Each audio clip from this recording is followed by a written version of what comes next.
ఇప్పుడు మరొకసారి నాకు వందనాలు.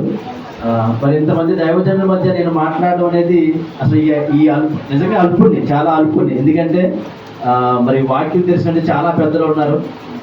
మరి దేవుడు ఇచ్చినటువంటి అవకాశాన్ని బట్టి మరి దేవదేవుడికి నేను మరొకసారి నా యొక్క వందనాలు తెలియజేసుకుంటున్నానండి.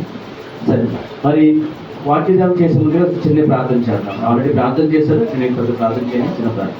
సర్వశక్తి మంతుడ యేసయ్య, పరలోక తండ్రి, మీకే వందనం స్తోత్రం తండ్రి. మాకు తోడుండండి, సహాయం దయచేయండి, మీ తోడు చూపించండి. వేసినప్పుడు అడుగుతున్నాం మా తండ్రి. మరి సురేష్ గారు వాక్యం చెప్పాలన్నప్పుడు మరి దేవుడు నేను అడుగుతున్నాను, ఏం చెప్పాలంటే ఏం చెప్పాలని నాకు ఒక వాక్యం చూపించారు. మరి వాక్యం అయితే చదవద్దు కానీ సామెతల గ్రంథం 3వ అధ్యాయం 5, 6 ఇప్పుడైతే చదవద్దండి, నేను చెప్తాను. ఈ లోపల జస్ట్ రెఫరెన్స్ కోసం చెప్తాను అన్నమాట. సో సామెతల గ్రంథం 3వ అధ్యాయం 5వ వచనం 6వ వచనం చదివినప్పుడు మరి నాకు మరి సాక్ష్యం చెప్తున్నప్పుడు సిస్టర్ సాక్ష్యం చెప్పారు. ఆ సాక్ష్యం చెప్తున్నప్పుడు నాకు అనిపించింది ఏంటంటే నిజంగా ఎంతో చాలా కష్టాలు పడ్డారు. నిజంగా మరి దేవుని వైపు రావడానికి మరి చాలా ఎంతో కష్టాలు పడితే కానీ మనం ఆ యొక్క సత్యాన్ని మనం గ్రహించడం. కానీ ఏదైనా కానీ మరి సురేష్ గారు దేవుని వాక్యాన్ని మరి విడిచిపెట్టక మరి ఆయన దేవుని యందు ఉన్న విధానాన్ని బట్టి మరి నిజంగా వాళ్ళ ఫ్యామిలీకి కూడా మరి వాళ్ళు నిజంగా దేవుడిని ఎంతో ఆరాధిస్తున్న విధానాన్ని బట్టి ఎవరు లేకుండా గోడలు చెప్పుకున్నాడు అన్నారు. నిజంగా నాకంతా అసలు చాలా బాధ వేసింది. ఎందుకంటే అటువంటి స్థితి నుంచి ఈరోజు ఎంతమందిని ఏర్పరచుకున్నారంటే అది యొక్క దేవుని కృప. సరే, మరి మనం ఈ యొక్క దేవుని కృప మనం ఉన్నప్పుడు దేవునితో మనం మాట్లాడతాం కదండి. వీళ్ళందరికీ దేవునితో మాట్లాడే అనుభవం ఉంది కదండి. ఎంతమందికి ఉందన్న అనుభవం? దేవునితో మాట్లాడే అనుభవం మనందరికీ ఉంది. మరి మనతో దేవుడు ఎలా మాట్లాడతాడంటే అనేక రకాల ద్వారా, ముఖ్యంగా వాక్యం ద్వారా, మరి దైవజనుల ద్వారా, మరి అలాగే మరి కళల్లోని స్వప్నాల ద్వారా, మరి దర్శనాల ద్వారా, ప్రార్థనలోనే మాట్లాడతాడు. మరి ఆయన యందు సంతోషించడం వల్ల కూడా మాట్లాడతాడు. మరి అలా మాట్లాడినప్పుడు మనం ఆయన దేవుని స్వరం వినాలంటే మనం ఎలా ఉండాలంటే మనం ఆయన ఎప్పుడు కనిపెట్టుకుంటూ ఉండాలి.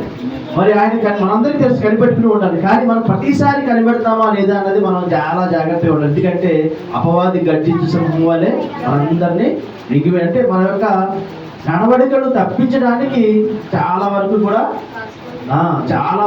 మనం ఎప్పుడు కూడా మార్గాన్ని తప్పించడానికి ట్రై చేస్తూ ఉంటాడు. మరి ఒక చిన్న అంటే మన పిల్లలను చూసామనుకోండి, మన పిల్లలు ఏదన్నా అడగాలనుకో మనల్ని వాళ్ళ దగ్గర లేనప్పుడు అడుగుతారు కదండి. మీరు సైలెంట్గా ఉండండి. మీ దగ్గర ఒక చిన్న చాక్లెట్ కావాలి. ఆ చాక్లెట్ కావాలంటే ఏం చేస్తారు? చాక్లెట్ కావాలనుకుంటే వాళ్ళ దగ్గర ఒక పాకెట్ మనీతో కొనేసుకుంటారు, అడగరు. చిన్న చాక్లెట్ అంటే సరే, పెన్సిల్ కొనుక్కోవాలంటే కొంచెం పాకెట్ మనీ అన్న ఎక్స్ట్రా ఉంటే వాళ్ళు కొనుక్కోవచ్చు, లేదంటే తల్లిదండ్రుల్ని అడగచ్చు. ఇంకా ఫర్ ఎగ్జాంపుల్ ఇంకా సైకిల్, ఇంకా పెద్ద బుక్స్ కానీ బ్యాగ్ కానీ కొనుక్కోవాలంటే ఎవరిని అడుగుతారండి? దేవుని అడుగుతారు. మరి మనం కూడా క్రైస్తవులుగా మనం అనుకుంటాం చిన్నవే కదా దేవుని అడగాల అనుకుంటాం, అంతే కదండి. చిన్నవి కదా దేవుని అడగాల. మనం డైరెక్ట్ మనంతటా మనం ఏం చేయొచ్చు, మనంతటా మనం నిర్ణయాలు తీసుకుని వెళ్ళిపోవచ్చు అనుకుంటాం. కానీ అక్కడే మనం పొరపడతాం అన్నమాట. మనం చిన్న విషయాలే, కానీ శాతానికి అది ఒక్కటి చాలు. ఏదైనా సరే చిన్నగానే స్టార్ట్ అవుతుంది కదండి. చినుకు చిన్నగానే స్టార్ట్ అవుతుంది. కానీ మనం నిజంగా దేవుని ఆయన యొక్క కృపలో ఉంటే కనుక, మరి బ్రదర్ చెప్పారు కదా ఇందాక, ఆయన ప్రేమలో ఆయన మనం ప్రేమిస్తున్నాడు. అంటే మనం పిల్లవాడు మన తల్లిదండ్రులు కూడా ప్రేమిస్తారు, మనం పిల్లలను కూడా ప్రేమిస్తాం తల్లిదండ్రులుగా. మరి పిల్లలు ప్రతిదీ అడగాల, చిన్నది మేము కొనేసుకుంటాం కదా కొనేసుకుంటారు కూడా. మరి పెద్దదైతేనే వాళ్ళు చేయలేనిదైతేనే అడుగుతారు. మనం కూడా ఎలా చేస్తామంటే ప్రార్థన మనం చెయ్యలేనిదే, మనకు అసాధ్యమైందే ప్రార్థనలోనే అడుగుతాం, అంతే కదండి. అసాధ్యమైంది మనం ప్రార్థనలో అడుగుతాం, మిగిలింది చిన్నగా మనం చేసుకుంటాం. కానీ దేవుడు మరి ఆయన ప్రేమిస్తున్నారు, కానీ మనం అలా ఉండాలని కోరుకోవట్లేదు ప్రతి చిన్న విషయంలోనూ కూడా. ఎందుకంటే ఒక దైవజనుడు చెప్తే విన్నాను, మరి మనం ఆయన చేతుల్లో ఎల్లప్పుడూ ఉంటే కనుక మనం ఎలా ఉంటామంటే భద్రంగా ఉంటామండి, చిన్న విషయాల నుంచి పెద్ద విషయాల దాకా. కానీ చాలా మంది ఏమనుకుంటారంటే పెద్ద పెద్ద మనం చేయలేని ప్రార్థన చేద్దాం, మిగిలిన మనం సొంత నిర్ణయాలతో వెళ్ళిపోదాం అనుకుంటారు. కానీ అది చాలా ప్రమాదకరమైనటువంటి మార్గం. సరే, మరి మనం చూస్తే దేవుడు ఎలా ఉండాలనుకుంటాడంటే ప్రతీది కూడా ఆయన చేతులకు అప్పచెప్పాలి. ఏం చేయాలండి?